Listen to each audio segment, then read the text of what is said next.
Buenos días, alumnos. Espero que hayan tenido un buen fin de semana. Disculpen la demora, pero estábamos esperando a que se sumaran un poco más de alumnos. Somos 22, 24 con nosotros dos. Eh, Así que bueno, esperemos que se sigan sumando. Si pueden avisar, si tienen un grupo o algo, que ya arrancó la clase, estaría bueno. Así que ahora les dejo con el profesor a cargo.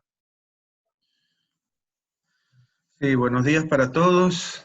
Que tengan una buena semana y espero que hayan pasado un buen fin de semana.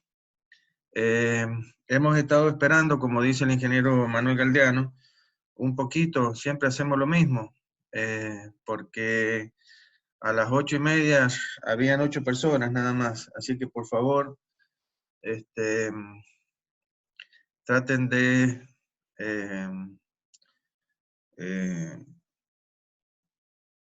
que a las 8:30 podamos todos comenzar, para no perder tanto tiempo.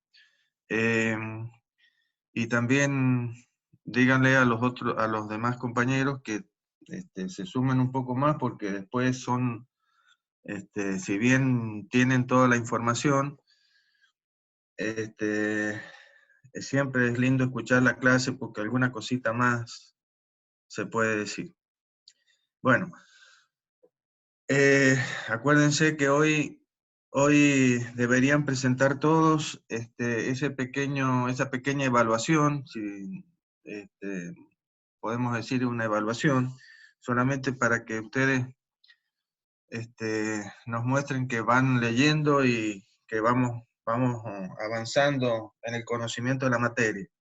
Posiblemente en esta semana, lo más probable, mejor dicho, que esta semana también elevemos otro cuestionario de preguntas ya referido a la parte de mecanismos. Así que por favor, vayamos leyendo y vayamos armando los conceptos a medida que van pasando la semana. Nos queda muy poco tiempo y tenemos que tratar de ver lo máximo que se pueda de la materia. De cualquier manera, les vuelvo a repetir que siempre van a tener los apuntes y además me van a tener a mí para las consultas que necesiten. ¿Sí? De los temas que hemos visto y de los temas que no hayamos visto. Así que, pero no se queden con eso. Por favor, traten de estar la máxima cantidad de alumnos en las clases, para que de esa manera sea mejor la respuesta de ustedes. Bueno, la semana pasada estábamos comenzando con este concepto relacionado con los mecanismos, que es justamente el hecho de que existen diversas maneras de lograr de un mecanismo base, lograr otro eslabonamiento que nos permita controlar los movimientos de una manera diferente, ¿sí? Acuérdense que la función básica de un mecanismo,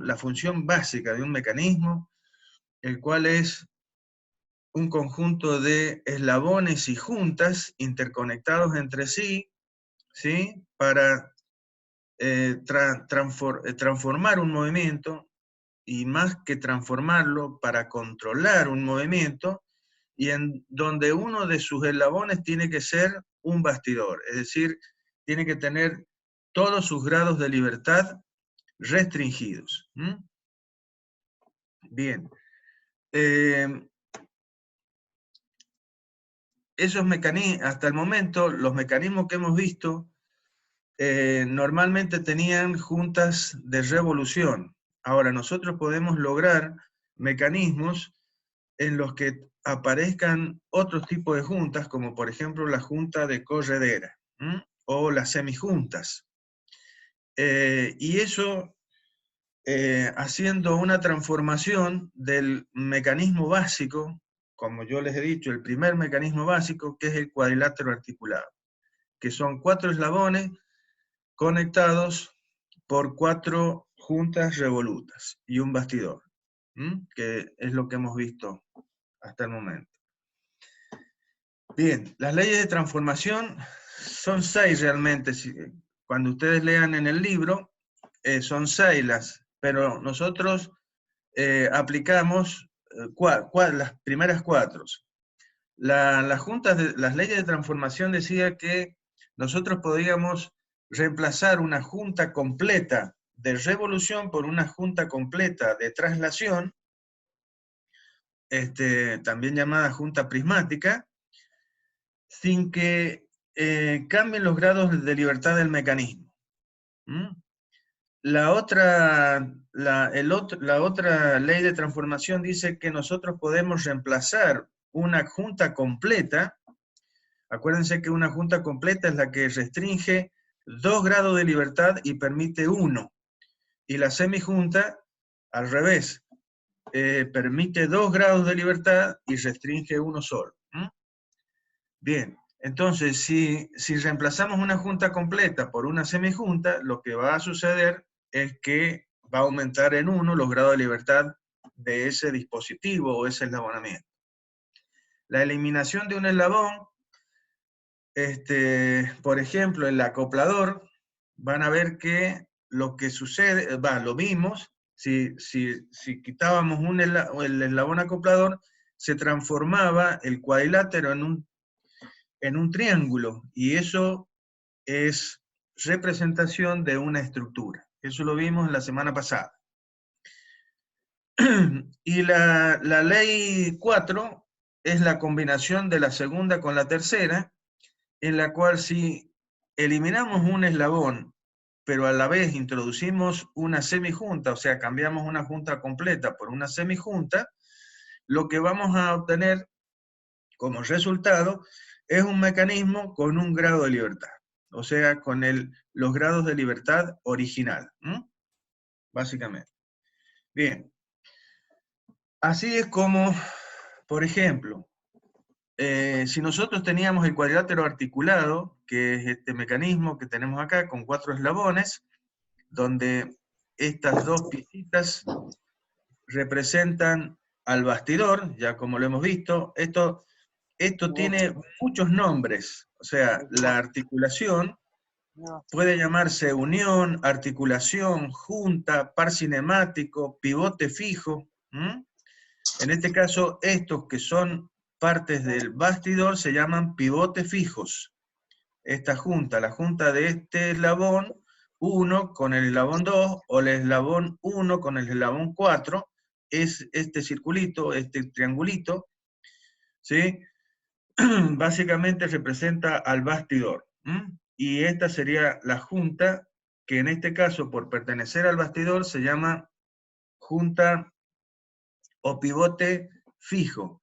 En cambio, si yo miro esa junta entre el eslabón 2 y el eslabón 3, también se puede llamar pivote, pero en este caso un pivote móvil, porque puede seguir un movimiento como el que sigue esta junta, rotando alrededor de su centro de rotación. Bueno, trato de ser lo más específico posible, lo más explicativo posible, y trato de hacerlo lo más rápidamente posible, pero para que ustedes tengan todos los conocimientos, por favor. Entonces, este sería nuestro cuadrilátero articulado. Resulta que por la primera ley de transformación, vamos a ver que nosotros podemos lograr un mecanismo diferente, que es el manivela corredera. Normalmente a este mecanismo se le llama manivela corredera, pero van a ver que tenemos varios manivelas correderas. Por lo tanto, normalmente a este mecanismo se le llama manivela biela corredera. Manivela biela corredera. Y como ustedes ven acá, es lo que hemos designado como el segundo mecanismo básico, porque es de los mecanismos que más se utilizan en la industria, básicamente. Bien, ¿cómo llegamos de este mecanismo a este mecanismo? básicamente. Y lo que ha sucedido es que hemos usado, como dije, la primera ley de transformación. Hemos cambiado una junta de rotación completa por una junta de traslación completa. Por lo tanto, si ustedes aplican la ecuación de Kurzbach a este mecanismo o a este mecanismo, van a ver que va a resultar ambos con un grado de libertad. Pero resulta que este eslabón, que es un eslabón balancín, se convirtió en este eslabón, que es un eslabón corredera, ¿sí? Una corredera que se mueve con movimiento de traslación respecto del bastidor, ¿sí? Por lo tanto, su grado de libertad es la traslación. En cambio, en este caso, el grado de libertad era la rotación.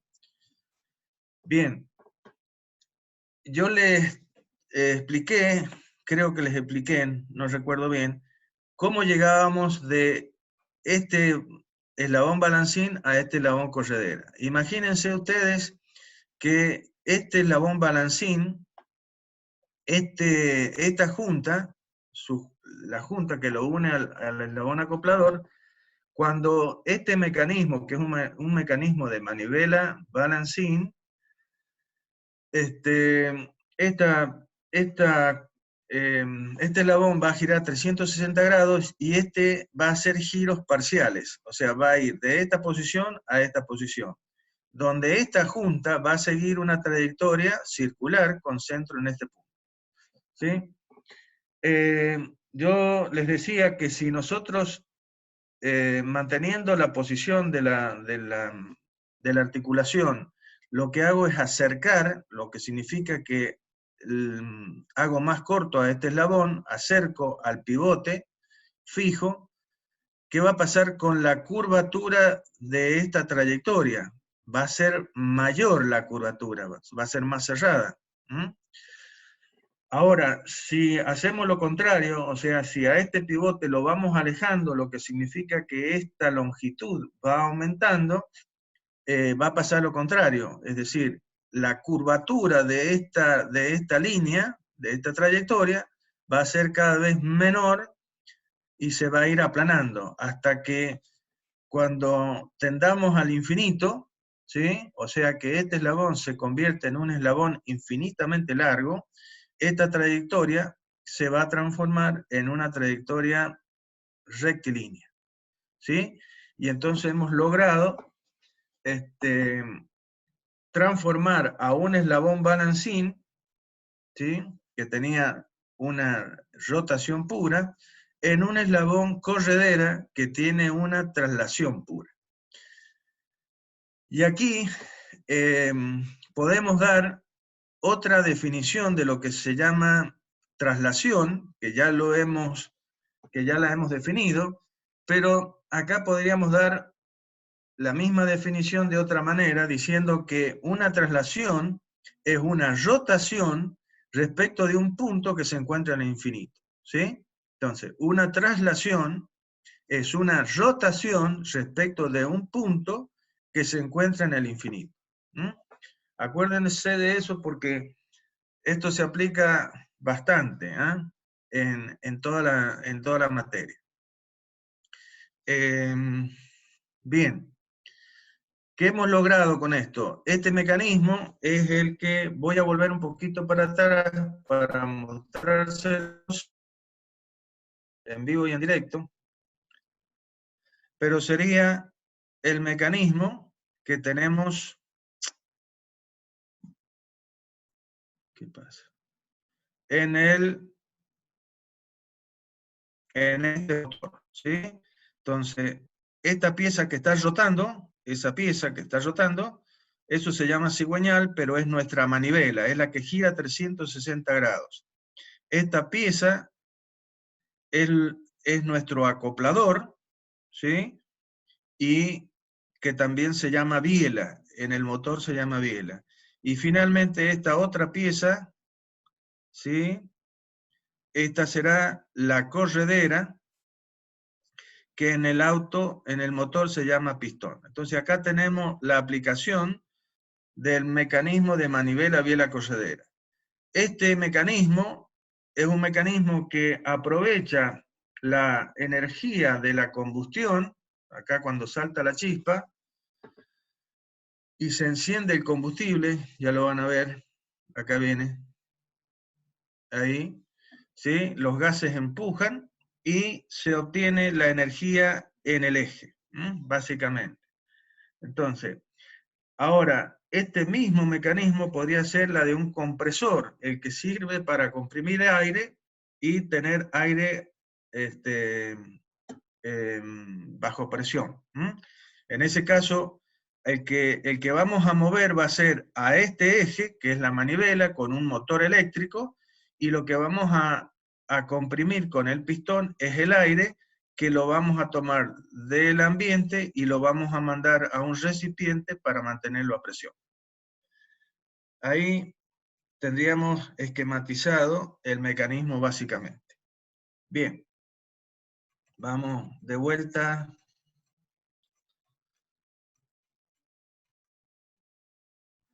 Vamos de vuelta, y ese sería nuestro mecanismo esquematizado. Bien. Este mismo mecanismo de manivela biela corredera, nosotros lo podemos transformar a su vez en este otro mecanismo. Fíjense, otra cosa que no les, entonces, no les dije, es que este mecanismo sigue siendo un cuadrilátero articulado, ¿sí? Seguimos teniendo un eslabón, que es el eslabón bastidor, que estaría representado por este triángulo y esta guía, que está acá, eso sería el bastidor. El eslabón de entrada, eslabón 2, o manivela, el eslabón 3 o acoplador, y el eslabón de salida, en este caso, o puede ser entrada, según sea la máquina, la corredera. Lo mismo que acá, eslabón bastidor, eslabón manivela, acoplador y balancí, que en este caso sería la salida. O, como también puede suceder, la salida puede ser por el eslabón 3 y es la salida más importante que tendría este mecanismo. Ya se los voy a comentar un poquito más. Bien, entonces, yo puedo transformar a este mecanismo, o a este mecanismo, ¿sí? Mejor dicho, a este mecanismo, eliminando el eslabón 3. Ahora, si yo elimino el eslabón 3, ¿y qué sucedería? Y sucedería que esto se transformaría en una estructura, básicamente. Entonces, para que siga siendo un mecanismo de un grado de libertad, lo que tengo que hacer es introducir una junta que sea semijunta. Entonces, de esa manera voy a lograr mantener los grados de libertad del mecanismo. Entonces, ese resultado está en este mecanismo. Esto sigue siendo el bastidor, ¿sí? El triángulo con esta guía sería el bastidor, el eslabón 2 de manivela que tenemos acá, el eslabón 3 se eliminó, pero se introdujo lo que sería una semijunta, a través de ¿qué? De una ranura, ¿sí? Que está practicada sobre esta pieza, ¿sí? Que es este eslabón, nada más que este eslabón tiene ahora esta forma, pero sigue siendo el eslabón corredera, nada más que tiene esta forma donde en el mismo eslabón se ha practicado una ranura, ¿sí? Que esa ranura, en este caso, tiene la forma curva. Tiene forma curva. ¿Para qué? Para que este mecanismo se mueva de la misma manera que se mueve este mecanismo. Y ustedes dirán, ¿por qué? Primero, ¿por qué tenemos una semijunta acá? Es lo que se estarán preguntando ustedes. Y por lo que ya sabemos, yo tengo entre este eslabón 2 y este eslabón 4, vamos a seguir manteniendo, aunque acá dice eslabón 3, pero vamos a seguir manteniendo que el eslabón de salida, que es el eslabón corredera acá, siga teniendo, bueno, el eslabón 4, ¿sí? Acá tenemos la junta, ¿sí? Entre el eslabón 2 y el eslabón 4. ¿Y qué permite esta junta? Permite, si yo desacoplo este eslabón del bastidor y a la corredera la hago fija, ¿qué puede hacer este eslabón 2 respecto de este eslabón 4? Debido a la conexión que hay entre estos dos eslabones. Fíjense que este eslabón 2 va a poder rotar respecto del 4 y también va a poder deslizarse a lo largo de la ranura. Por lo tanto, esta junta les restringe solamente 1 grado de libertad y le permite 2 grados de libertad. Bien. Entonces ya vemos que esto es una semijunta. ¿Y cómo se movería este eslabón cuando esta manivela recibe el movimiento de un motor puesto aquí, y lo hace de la misma manera que lo hace este mecanismo? ¿Por qué? Porque este eslabón 3 está implícito en este mecanismo como un eslabón efectivo. ¿Cómo sería ese eslabón efectivo? Si nosotros trazamos tangentes a esta ranura en cualquier punto, y luego una perpendicular a esa tangente, vamos a ver que obtenemos lo que estamos designando aquí como eslabón efectivo. Sería este eslabón que está acá.